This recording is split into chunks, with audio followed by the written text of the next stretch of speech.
we'll see.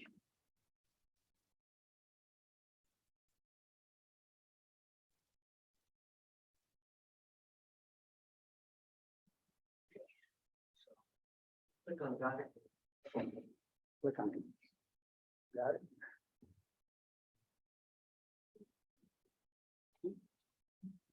And let's see. Minimize the. I'll let Jeff do that. I'll send it into the dark regions if I mess with it. Oh,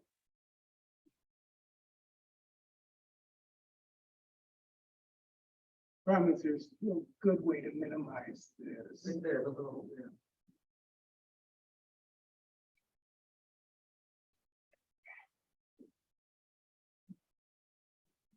There we go. Okay, I think we're ready to go. And I'm gonna keep knocking the camera around. Yep, we get stuck up behind me this time. I want to thank you all for coming. Great. We have a lot of feast people here. Max on the feast committee, former feast chair back there, Mr. Mark, and Joyce, who's been a participant for over 50 years. So great to have you all here. Dave is a well-known potter and raconteur and general mischief maker out at the feast. And he has put together quite a talk about what we've seen over the last 55 years. So take it away. Okay, so as you all know, the Feast of the Hunter's Moon is an annual 18th century historical reenactment, and it's one of the largest in the country. It is unique that it is not centered on a battle, which most of these kind of events are. The emphasis has always been commemoration of peaceful trade and celebration between cultures. Let's see. This talk is a historical timeline on how TCHA has presented the history of the fort and the nations that were involved in that passed through the Wabash Valley in 1717 through 1791 and met at this place. So,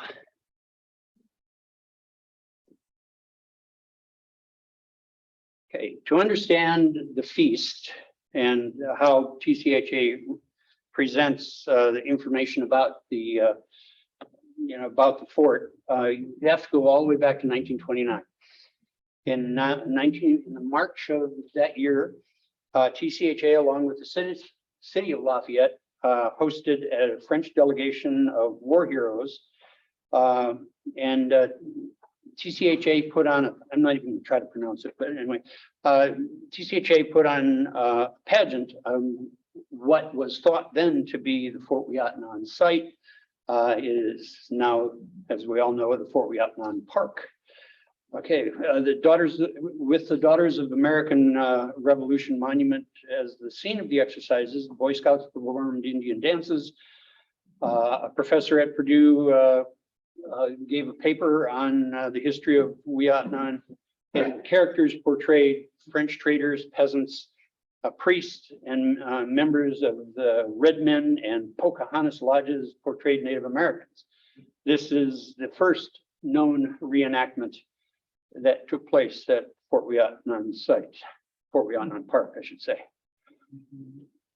During the early part of 1929, Dr. Richard Wetherell, the driving force of the creation of two earlier Tippecanoe County Historical Societies, as well as TCHA, dreamed of a reproduction fort on the site that he believed was the original location of Fort Ouiatenon. This is a model that was created of what they hoped the fort would look like. The construction began in the spring of 1930. This building, the present day Black House, is located on the grounds of the Fort Ouiatenon Park, as we all know. And they were fully aware of their complete and total lack of knowledge of pre-Anglo-American pioneer architecture. But they went ahead and built it anyway, based on a number of other blockhouses in other parks in the central part of the United States. A palisade was planned a number of times over the years, but it was never built. A fellow by the name of Clark Horlacher, who built the log cabins at Cary Camp, the Boy Scout camp in outside of Lafayette, was hired to do the work. And the blockhouse was dedicated in June 14th, 1930. The DAR and the local Boy Scouts performed a flag ceremony, raising the American, French, and British flags on poles and standing on the blockhouse. As a scout leader, that gives me chills. I mean, that violates so much youth protection stuff. We would be out on our ears, wouldn't we, if we had a kid do that? Back in those days, you lose a few scouts, you can always get another one. But over the years, the blockhouse was used for meetings and programs for TCHA, as well as the TCH headquarters for a while, a museum more than once, a gift shop, trading post, Boy Scout meetings, Girl Scout meetings, the Indiana Historical Society, and other groups. It was even used as a township polling station for a while, and it was heavily vandalized at least once. Beginning in 1931, TCHA published an annual catalog, and the first year, in its first year, there was an opening event at Weohtaneh Day with Maud Leiter in charge. In the 40s, it was one of the sites that was annually visited. Let's see here. It was annually visited by Hoosier Historical Institutes. Teachers could receive college credits for participating in the Institute through the Indiana State Teachers College, and TCHA held open houses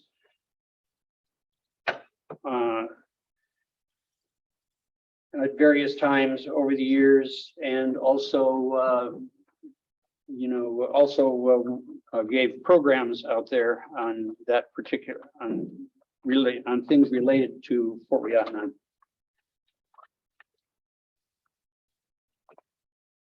Okay, so in 1958, a fall members-only event called the Feast of the Hunter's Moon was first held. That's right, 1958. One source gives credit to Martha Robinson for coming up with the name. So if it was your grandmother, you're wrong, okay?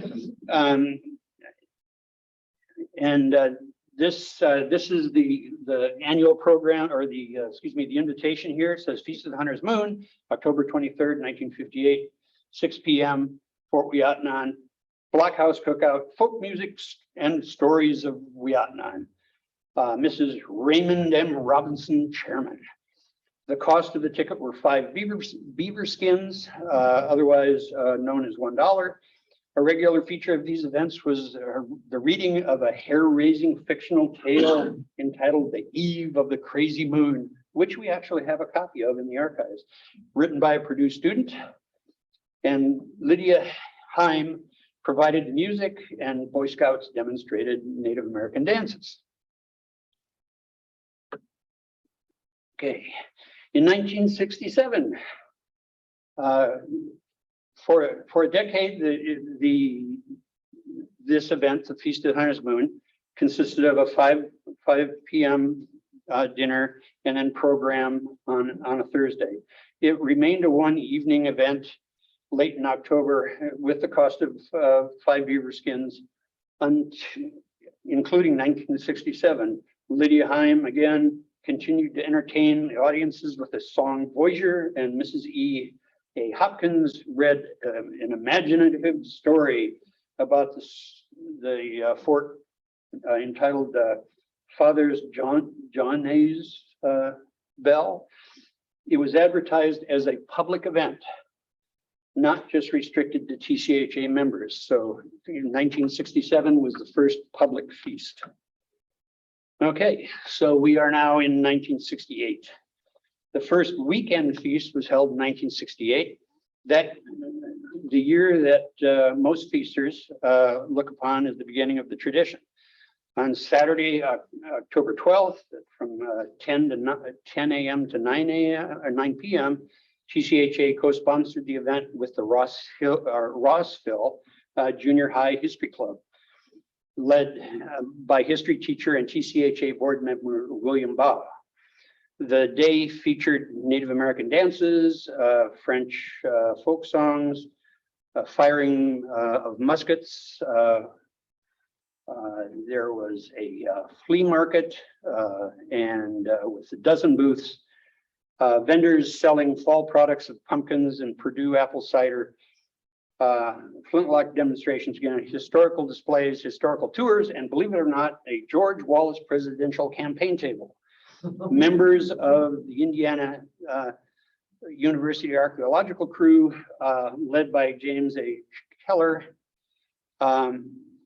who had recently undertaken excavations at the fort, gave 3 20-minute slide shows entitled Recovering Wiatnan.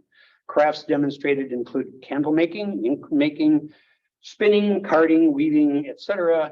Various sources claim that 800 to 1,200 visitors attended that event. And the net profits for the feast that year was $509.73. And the staff couldn't believe their good fortune and had no idea how they were going to spend that kind of money. And let's see, what is the current amount of money that we put in? Don't have that handy. Okay, a lot. It should be noted that the Feast of the Hunter's Moon of 1968 was part of a larger movement in the United States. Let's see, there we go. That, you know, in commemorating history and culture. Numerous other festivals looking back in America's past were being established at that exact same time. The most significant was the Smithsonian Folklife Festival, which still goes on, which inspired a whole assortment of state and local festivals across the nation. Many centered around music, dance, and local crafts. One of these is the Goshawhatton Folk Festival in Pennsylvania, which focuses on pre-industrial crafts and technologies. And yes, that is a real pig over there. Another type that came into being at the exact same time as the feast is events like the Nordic Fest, which is still going strong. And this one focuses on Norwegian immigration. Another thing that happened at that time was, how many here remember the Foxfire books? Well, I think I've got most of them myself somewhere in a box. But this was created by a teacher in the Ruin Gap Nakashi School, Ruin Gap, Georgia. There still is a organization and a visitor center related to the Foxfire books. The feast has inspired people to improve. The feast inspired people to improve the program, broaden participation in public. In 1968, Jim Smith and William Baugh founded the Tippecanoe Ancient Fife and Drum Corps. At that time, it was the only fife and drum corps in the United States outside of New England. The founding of the Voyageurs Ancient Fife and Drum Corps followed in 1971. The Wiatnan Brigade, the Hobbitons, 42nd Royal Highlanders, and other organizations came into being at the event as the event progressed and took hold in the community. Some of these organizations have come and gone, but a lot of them are still around. The 1969 feast was co-sponsored again by the Rossville Junior High History Club, and it was a 2-day event. The first time for a 2-day event, starting the tradition that continues today.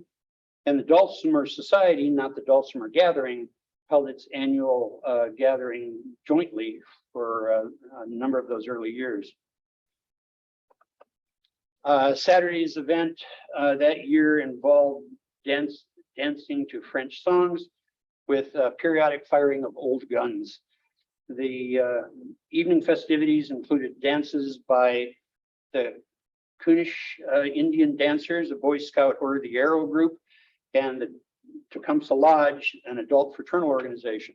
Members of the Ottawa, Chippewa, and Miami tribes were also present, demonstrating tribal crafts and customs. The native participants and the public strongly complained about the Tecumseh Lodge, and they were asked to not come back. In 1970, questions were asked about the future of the feast, whether it could survive. They concluded that standards had to be established. It'Imagine that, and the quality of historical interpretation and impression needed to be increased.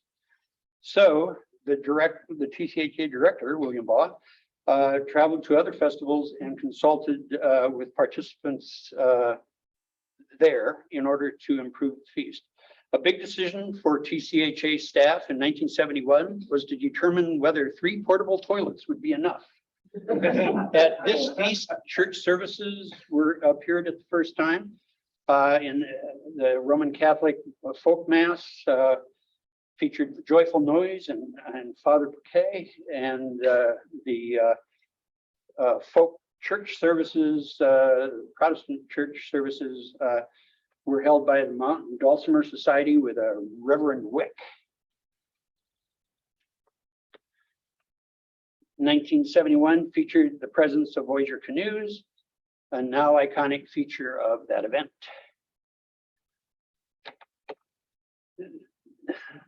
A feature of the event at that of the feast is a slow and steady evolution of the understanding of the past.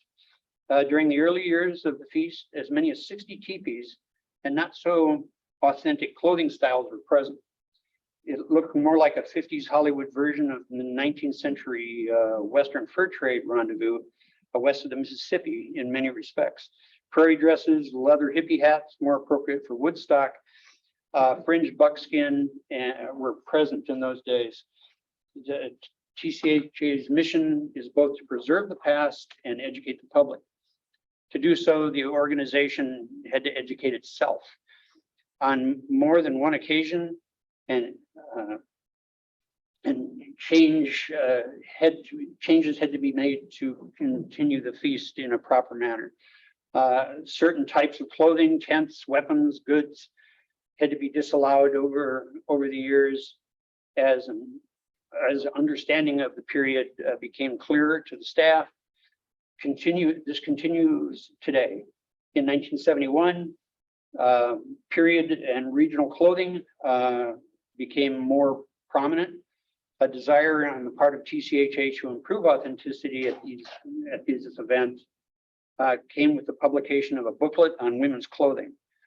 The decade progressed as Handicraft Row was introduced and the flea market disappeared. TCHA began to keep careful records of many of its volunteers and their skill sets. The first military encampments appeared in 1973. A grand total of 3 tents made up the military encampment. The number of crafts being demonstrated continued to rise, and this was the first year of the highly prized feast buttons. By mid-decade, the number of military reenactment units reached 15, and many were under the umbrella of an organization called the Officers Council of the West that was formed to develop standards of authenticity and also weapon safety.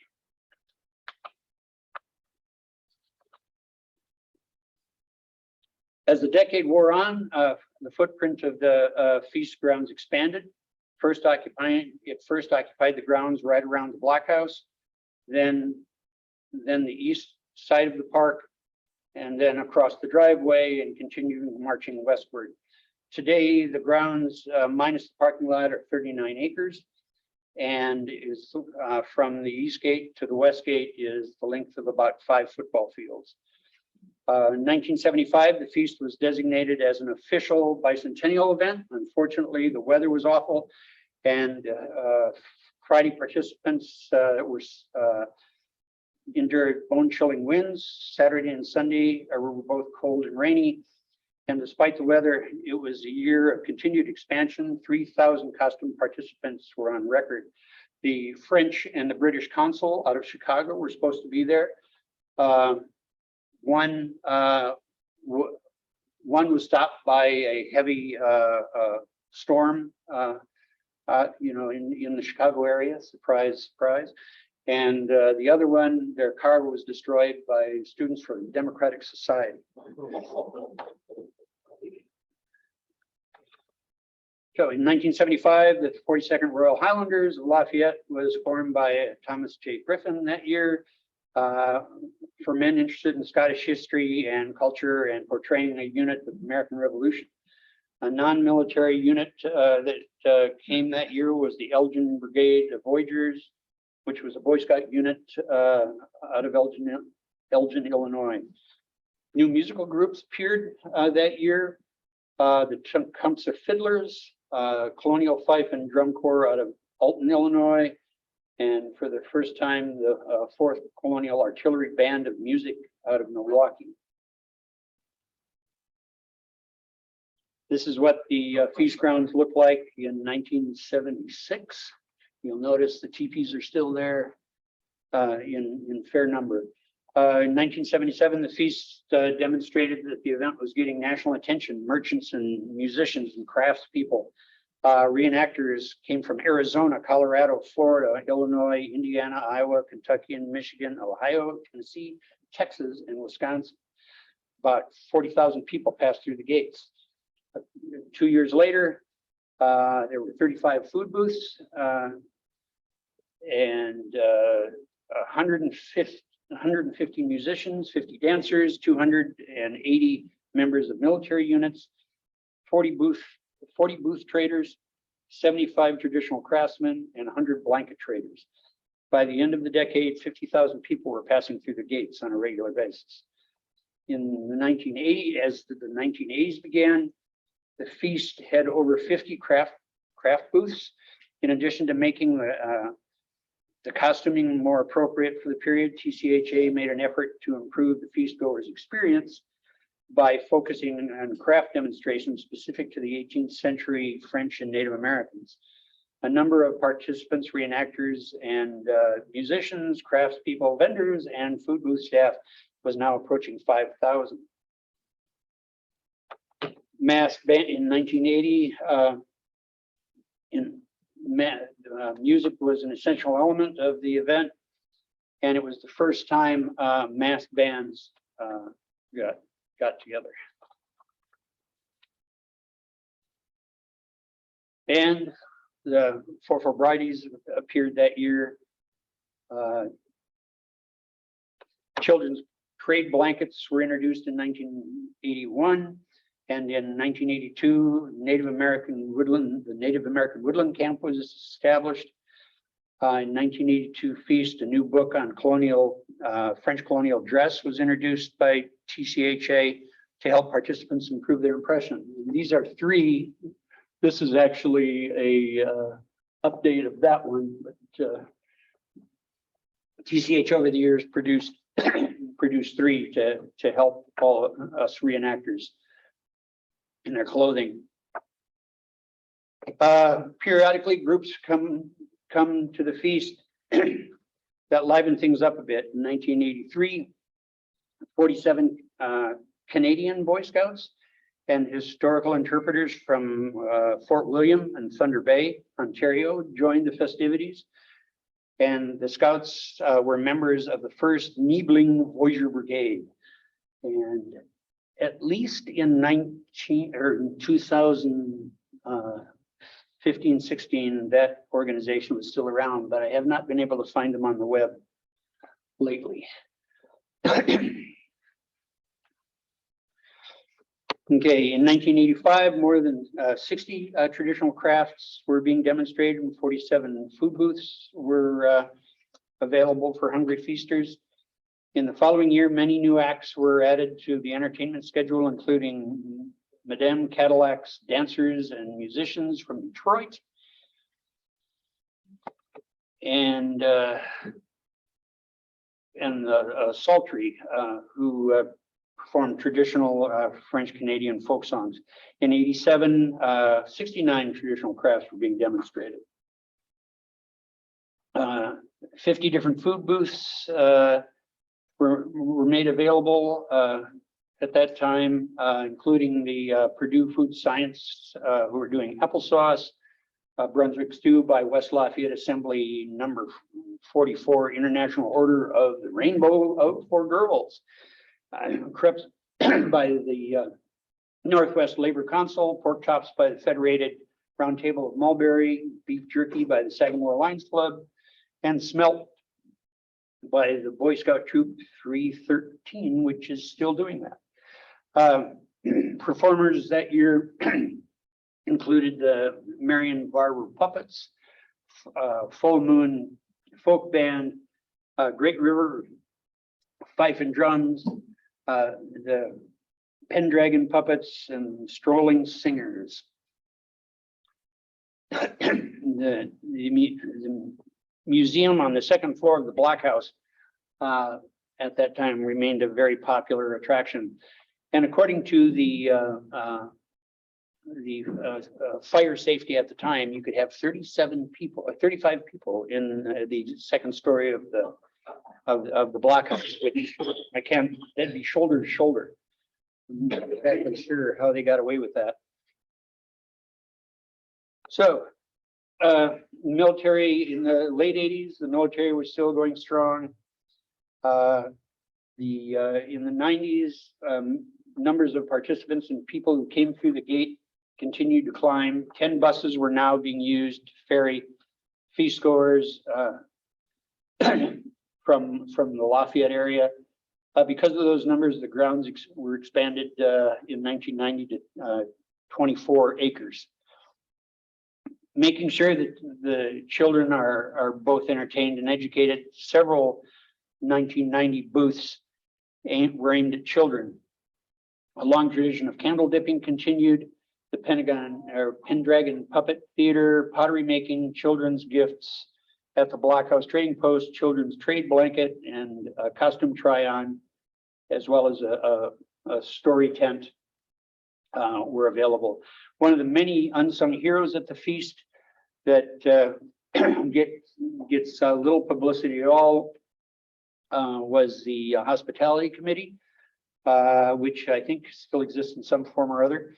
But that kept demonstrators, throats from going dry for many, many years. And you may all remember when they were the ones that distributed the sandwiches at the dance, and also the popcorn kettle, which where they stirred popcorn with a canoe paddle.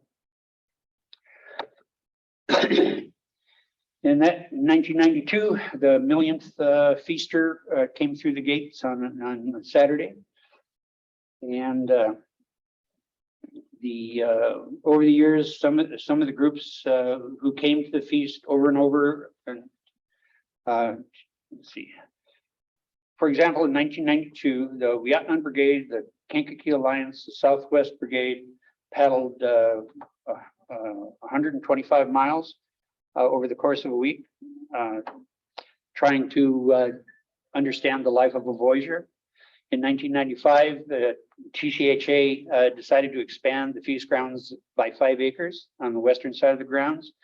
A military drill area and performance area of at the Voyager encampment was added, and giving visitors a more open feel for an increasingly crowded event. The weather was nearly perfect in 1996. The crowds responded. In that year, visitors and food vendors produced over 50,000 pounds of trash all removed by our ever faithful Boy Scouts. Weather is always a factor, of course, at an outdoor event. In 1997, it was not rain, but that kept the attendance low. Food booths who sold cold food, or cold weather food, I should say, did not do very well. But groups like the Mulberry Federated Roundtable, who provided pork chops for over 20 years, soldiered on. The well-trodden river silt created a haze that was so bad that people with lung issues and elderly people were asked to leave. Over the years, addition to booths that featured craftspeople, vendors, and demonstrators, and other displays and activities emerged. Fort Wiyatnon archaeological displays, as well as displays of heirloom seeds, were offered that in those years for their educational experiences. Activities for children, again, were featured at the feast. And in addition was a children's bead booth that allowed children to make necklaces and bracelets.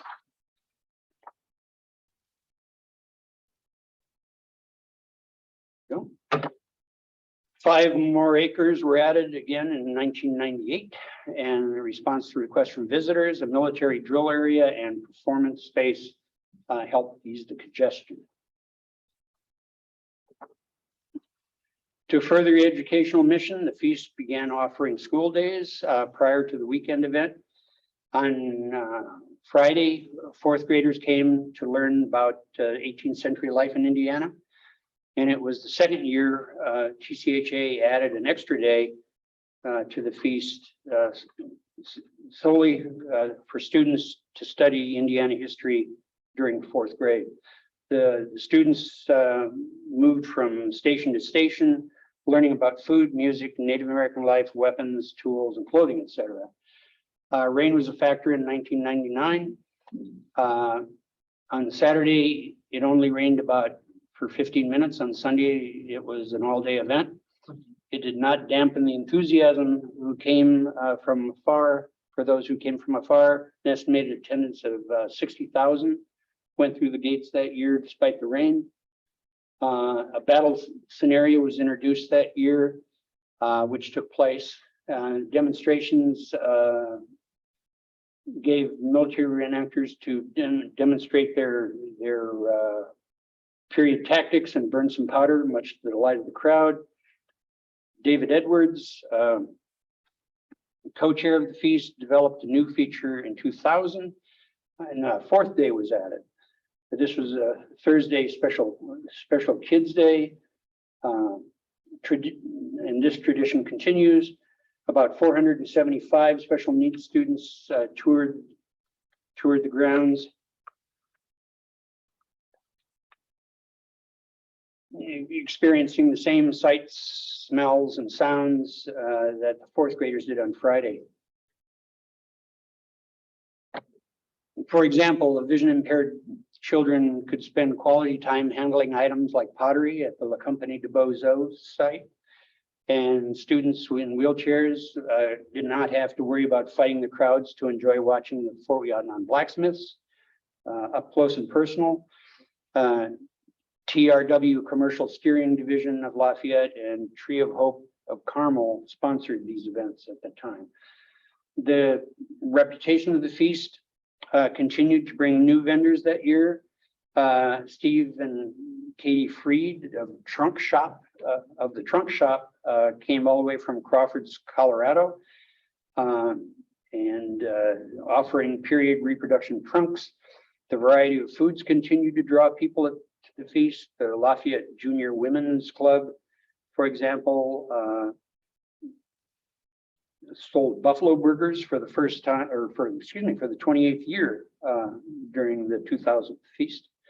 Many as 40 groups from churches, civic organizations, scout troops, and by this time could point to families who have been at the feast for 2 to 3 generations, which is very, very cool. For commercial vendors who sell reproduction period goods, this event itself is the culmination of sometimes a year-long process. Many vendors moved from selling, to selling wares from their days of reenacting. They came to the feast to offer trade silver, tinware, pottery, ironwork, firearms, and clothing. Participating in events involved days of packing and unpacking, often wet, which I can attest to, and long drives. For Marge and myself, of course, it's an arduous half-hour drive. The dedication of these reenactors really enhances the feast. One downside of being a vendor, of course, is not being able to enjoy the many of the new features, the music, the food, and see what other vendors are selling. Most of these music performances are in a fixed location. And I know the feast committee spends a great deal of time trying to make sure that the different stages and so on don't conflict with each other as far as sound is concerned. And for vendors like myself, you can only hear the music from a distance. And I always knew when Hog Eye Natty was playing. I was listening to them from afar. All those pictures right there still performing. Yep. Wow. So that's, and there are also a number of people who do strolling performances, and here we have a couple right here, and they lighten your day as they come by. Okay, one of my favorite front pages are Lafayette Journal and Courier. 2001 event, of course, started off on a somber note. The nation was still in shock over the terrorist attack at the World Trade Center in New York and the Pentagon in Washington, D.C. in September of that year. Like many public events, the feast saw heightened security. The National Guard was highly visible presence in there, along with uniformed and plainclothes policemen. The weather did not help the mood. And in 2001, feast made history as the wettest on record. And if I remember, Jeff, unless I'm wrong, it rained pretty much all week beforehand. Yeah. TCHA staff, volunteers, vendors, and reenactors look at the forecasts with dread. Several spaces were left empty for some who refused to participate, and others loyally soldiered on. And here we have a group of Boy Scouts from 326 in Crawfordsville laying hay down on the straw down on the many muddy paths. On Thursday, despite the rain and the mud, 500 special needs kids enjoyed the Wildlife Center, including beaver, skunk, and woodchucks. 25 vendors and demonstration booths braved the weather to give students a hand-on experience. After 2 weeks of learning about Native Americans and pioneer life in school, longtime feastgoers David and Carolyn Moses, one of the 2 reminiscences we received in 2017. And others of the Dulcimer gathering gave lessons on how to play a dulcimer, mountain dulcimer, I should say, much to the delight of the students and their teachers. 47 schools and sent 4th graders to the feast that year. New features of the feast in 2021 was the colonial style tavern, thanks to Sarge Oaks Restaurant, and the Petton Glen Theater for entertaining children also arrived for the first time. Unfortunately, the river hit flood stage Friday evening, and Saturday morning, the river hit 13.5 feet and entered the lower portion of the grounds, and things got worse and worse, of course, and many people had to be evacuated, and the artillery park had to be evacuated.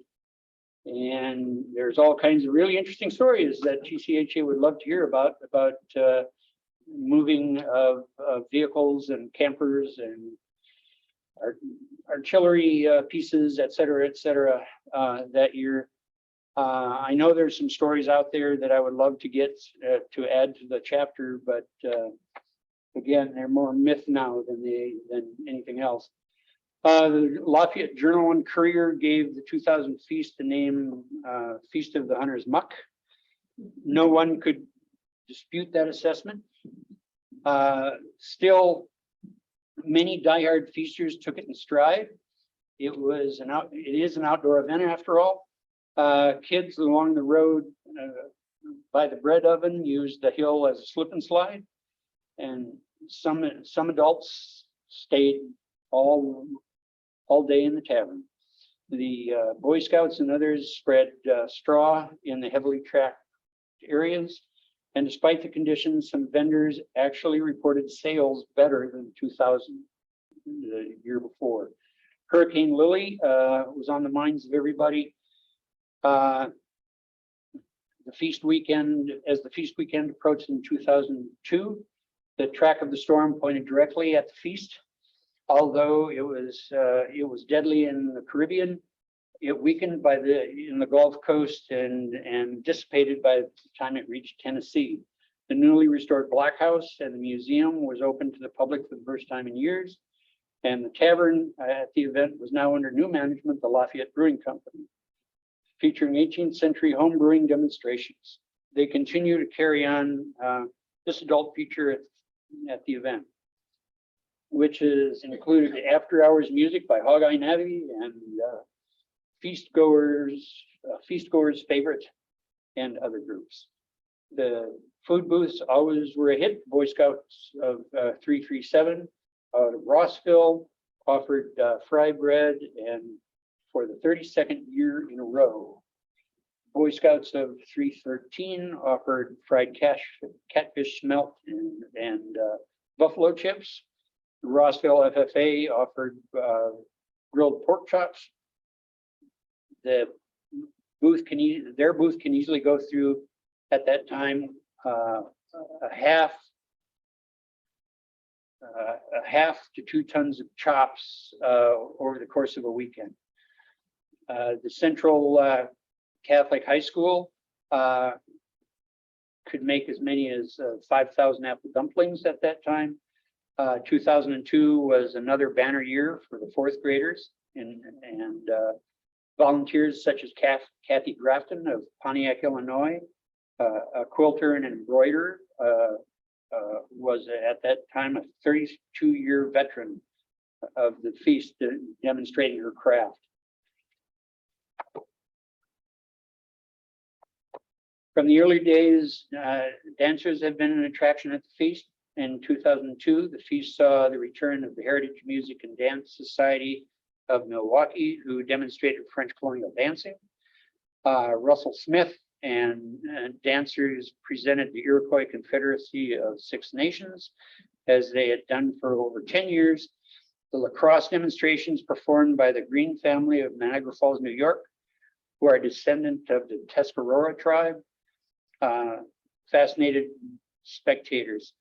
With little equipment and no rules, this fast-paced game in the past was so violent it was called the Little Brother of War. Casualties were common in those days, but fortunately, at least as far as I know, not at the feast. TCHA took to heart many suggestions from the public in 2004. They made changes to the arrangement of the grounds, and the booths, and more booths were added. For the first time, ATMs appeared at the event, and there were lower ticket prices, which has been an issue off and on over the years. Family passes were offered. St. James Lutheran School sold grilled venison ribs for the first time, and elk was also available. Notable addition to the event that year was 8 members of the United States Army's 3rd Infantry Regiment Old Guard, based in Fort Myers, Virginia. This unit, which is the oldest active duty regiment in the Army, is the official ceremonial unit to escort the president. Over the years, members of the local fife and drum corps have went on to join that unit. So the feast and the 3rd Infantry Regiment has a long connection. The very rainy 2005 feast featured a simulated archaeological site where Laura Black, a graduate student at Purdue, demonstrated archaeological techniques to children. The children could dig through the soil, find and clean, and examine artifacts as well as reconstruct the ceramic vessel. In 2006, feast goers were greeted with perfect weather and fall colors. It was a welcome relief from 2005 and the memories that had brought back from 2001. Numbers and ticket sales were a concern in 2006. $30 for a family took a bite out of the sales at the food booths and vendors. Some of the decline was attributed to an increasing number of regional fall festivals and youth sports. Despite these issues, 1,000 performers took to 3 stages and 2 arenas for the light of the crowd. Some of these included mainstays like the Tippecanoe Ancient Fife and Drum Corps, Hogeye Navy, Voyageur Ancient Fife and Drum Corps, Bittersweet and Briars, the 42nd Highlanders, Traveler's Dream, and Madam Cadillac Dancers. Other groups that year included the River Valley Colonial Fife and Drum Corps of Naperville, Illinois, the Janesville Fife and Drum Corps of Janesville, Wisconsin, and non-musical groups such as Otto the Sword Swallower, who brought many gasps and laughter during that weekend. Okay, the weather in the 40th Feast of the Hunter's Moon in 2007 was a perfect weekend. Lows in the 40s, highs in the 70s, and meant food booths did well and reenactors stayed in full attire. TCHA leadership breathed a sigh of relief. That year, Will Sharp of the Lenape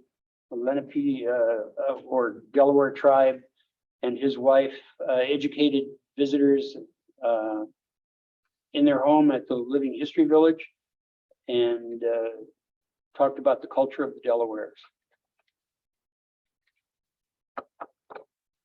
Selling rosettes, the Girl Scouts of Troop 4 to 5 was one of 30 nonprofit organizations selling food that year. In 2009, the feast demonstrated to continued expansion to meet the interests of the visitors. 7 stages could be found throughout the grounds. The staff spent a great deal of effort determining how far the sound performances could carry so they wouldn't interfere with each other, like I stated earlier.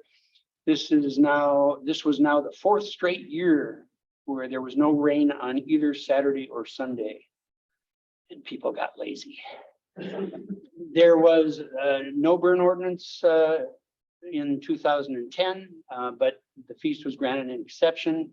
This year was made special by the return of members of the Old Guard and 6 other fife and drum corps that year.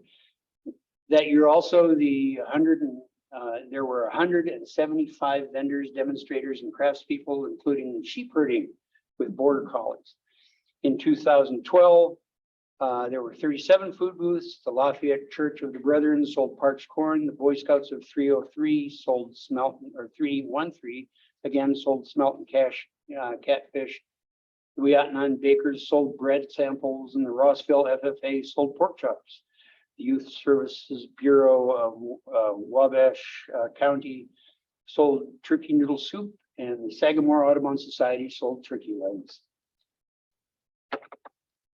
There's The 2014 feast was a wet one. The La Grande Arena on the west side of the grounds was flooded. As an example of the resilience of feast participants, impromptu canoe races were held. In the evening, the residents on the shore partied by candlelight with their new lakefront property.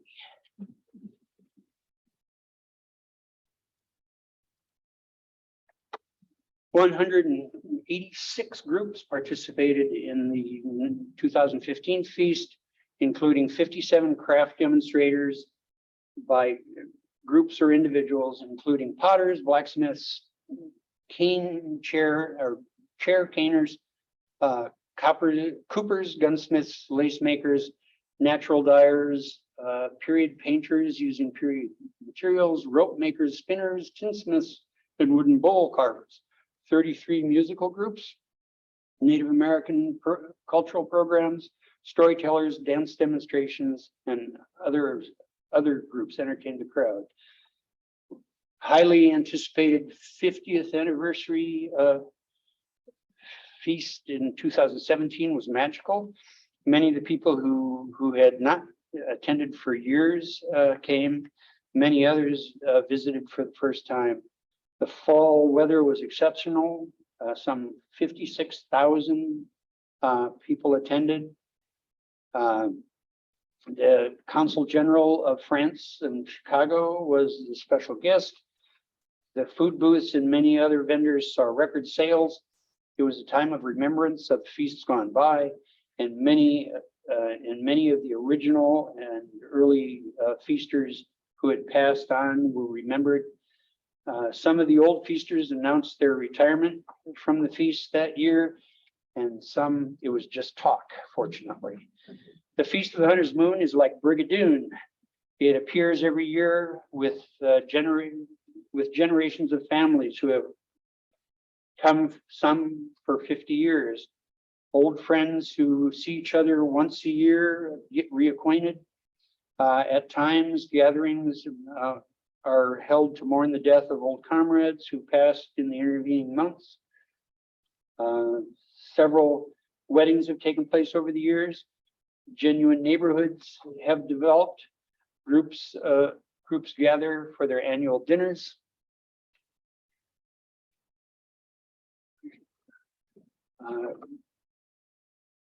Thousands of visitors arrive to get their taste of specific foods they've been waiting for a year, or support local nonprofits. For 50 years, the feast has endured horizontal freezing rain, snow, straight line winds, flooding, 90-degree temperatures with heavy dust clouds, and occasional perfect weather. Each year, the Boy Scouts collect the trash. Groups like the Purdue crew and TCHA staff and Board of Governors come back to clean up, take booths down, and perform other chores. And we can't forget those people who go out into the woods and cut poles for those booths before the feast starts and help set up those booths before the feast happens. TCHA is grateful for the Tippecanoe County Parks and Recreation Department, the Tippecanoe County Sheriff's Office, the Tippecanoe County Highway Department, the Wabash Fire Department, the numerous bus services that have helped the feast over the years. The worn pathways are reseeded through the park. The feast committee takes a short break before beginning next year's feast. And Leslie and Jeff sleep better. So that's it. Anybody have any comments where I got the wrong names or any reminiscences or anything else you'd like to share? Well, Dave, before everybody leaves, I'd like to hear something from Malcolm and perhaps Joyce and Dell and Mac. They're, I say, I pick my words. They've been around a long time.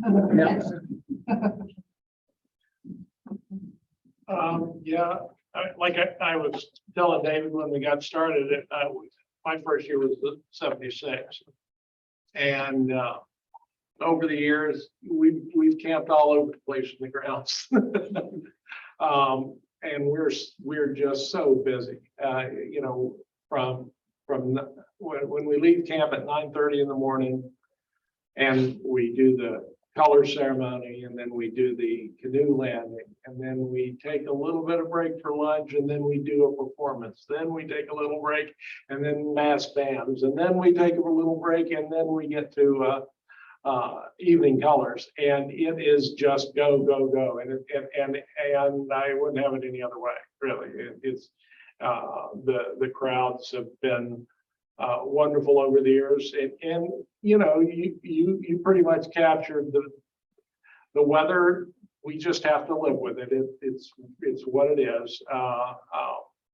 The only year that we didn't perform, it was the flood out year. I mean, we performed Well, we didn't perform on Saturday because it was raining all day heavily, but then we got evacuated by the National Guard. Thank goodness that they were there, because I don't know how we can move 2 tons of gear out of camp quickly. And I when we were in camp, I look over and I saw the 1.5 up on the hill. I said, give me a minute. Went up there and talked to him and says, look, all you got to do is haul us up to the top of the hill. We'll repack everything. And which is what we did. We tossed everything on the 1.5, moved up to the top of the hill, actually the top of the cemetery, and loaded everything back up. And then we had to drive to our house and then unload everything again and put it out to dry. Yeah. Again, that's just history, and you just got to remember it. And the weather is what you have to deal with. I remember one year it rained, heavily on a Sunday, and it rained pretty much the rest of the week. And so the tent we had hanging out on the line to dry never dried for about 8 days. Oh, yeah. And I was afraid I was just going to be just kind of this black moldy lump by the end of that As time. long as it stays wet, you're fine. Yeah. Del, you've been at the feast for a heck of a long time. Yeah, I went to Wabash College from 61 to 65 and then transferred to Purdue. And before I even transferred, I was really intrigued by locating the site of the fort. And Doc Schulte and a professor from Purdue and I were comparing notes on things. And before we went public with the feast, we located the fort, and I did a test pit on it and showed the stuff to Jim Keller, who was the state archaeologist at the time. So we planned to do a dig in 68, and we had some pretty spectacular aerial photographs of the site of the fort that spring when the tenant on the property plowed it with a new tractor and a new plow. How deep? And went down about 3 or 4 inches deeper than it had ever been plowed. So it overlaid a template that showed us exactly where the structures were. And I served with Jim Keller as an advisor and field worker that summer. And then I went to the Navy in November. Oh, Lord. Couldn't avoid that. But before going, Bill Baugh and I co-chaired that first feast. And Bill handled about everything except I did the grounds, and my wife Linda at the time did the food, and she was in charge of one of the kitchens at Cary Hall at the time. So she had some help preparing the ham and beans. And I ate so much ham and beans that weekend, I was sick of it for months. I couldn't eat any more, but we served 600 people at that time. And I did a exhibit up in the blockhouse of what had been recovered from the site before Dr. Keller did the formal excavations. So we got a lot of favorable exposure there. And I remember Channel 13 came and did a spiel on it. I tried to find that, but their archives are no better than Journal and Courier's. Well, one of the stories about the first feast that I was able to record before he died was Dr. Moraes, who was in charge of the Wiatnon blacksmiths for, from the very beginning. And he said at that very first feast, he was the fifth. He came from like 5 generations of blacksmiths, and he, his gear, which is out at Prophetstown, in that building out at Prophetstown, is just amazing. Very, very old stuff. But he said when he went there, there was a Purdue student who had been assigned to demonstrate blacksmithing. And he clearly had no clue what he was doing. And I think, as I recall, he went up to the student, there was a rope in the way. And he said, do you need any help? And the student just kind of went, yes. So he stepped over the rope and, and instructed him on how to do blacksmithing. That's basically the origin of the Vietnam blacksmiths. I was just gonna say, just reminiscing about the year of the Great Flood. This is my 52nd feast. And I think it would have been 53, except we were all sick a year in 2020. But the Great Flood, here's one of my most vivid memories about that, is that it seemed for a lot of years that wherever we camped, we were way far from the porta johns. Except that year, when we were coming in, we were told to go over, and we were up on this kind of hilltop area. And we thought, oh, this is great, be up here. And then Saturday about noon or so, we're in camp, and here comes these flatbed trucks, and they have all these porta johns on them, and they're coming right toward us. We thought, oh my gosh, they're gonna put porta potties up by us. This is too great, we're still believing we're gonna have a weekend feast, right? And so they come up there, and then what they do is just dump them all to the ground. And I flagged one of the guys down, and I said, what are you doing? We thought you were bringing us porta potties. And he goes, we're just trying to keep them from floating down the water. I knew right that minute we were in trouble at the feast. Yeah, that was something. But I've always admired greatly the fortitude of feasters, because the year that my daughter was born, when she was 6 days old, she was in her pram at the feast. This is her 42nd feast this year. And she was the only warm thing in our camp, because it snowed that year. And she had a cover thing over this pram, so she was snug and warm, and the rest of us froze our tushes off, But we've just had, everybody just keeps on feasting. And I just love that about us, that we all just keep on, It is a true family, I think. Yep. But that's the one thing that, like our booth is right next to the smelt booth, between the smelt booth and the blacksmith shop. And I have no clue what's happening on the west side. Oh, yeah. There are whole neighborhoods on the west side I knew nothing about. Yeah, I have to move around. I guess when you're really tied to a booth, you don't get around very well, but I'm in a position to move around the grounds. When we started at the feast in '89, we had the sweetest gig out there. I mean, it was the hospitality committee. We worked a half hour in the morning and a half hour in the afternoon. The rest of the time was ours. It was a free button, Rationale to take the feast public centered around the idea that we wanted to raise funds for archaeology at the site. No kidding. Yeah. That was the reason to go public, to raise money from the archaeology. And of course, the feast was so successful that it raised more money than archaeology was demanding at the time. So the TCHA staff and programs grew tremendously.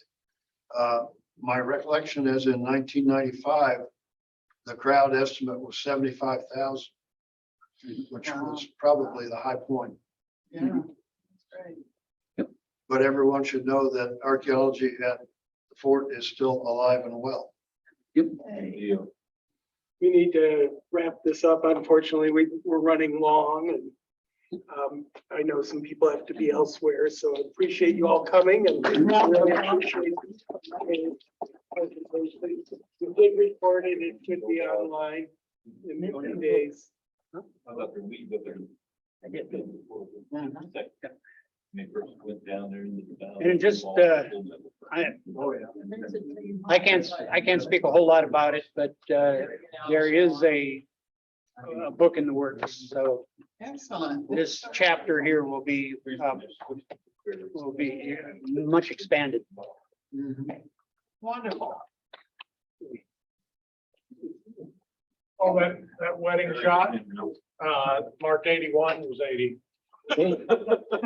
Well, in TCHA records, it's 81.